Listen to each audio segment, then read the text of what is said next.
What did you learn from this story about Priya?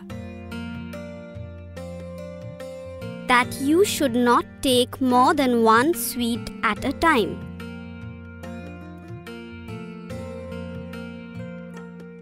Now, look at the pictures and write one or many in the blanks. Sachin, do the first one.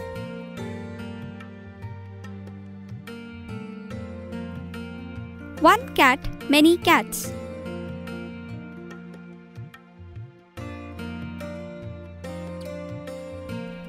One mouse, many mice.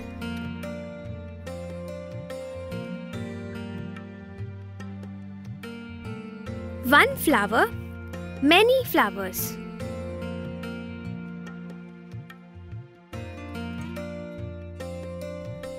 One leaf, many leaves.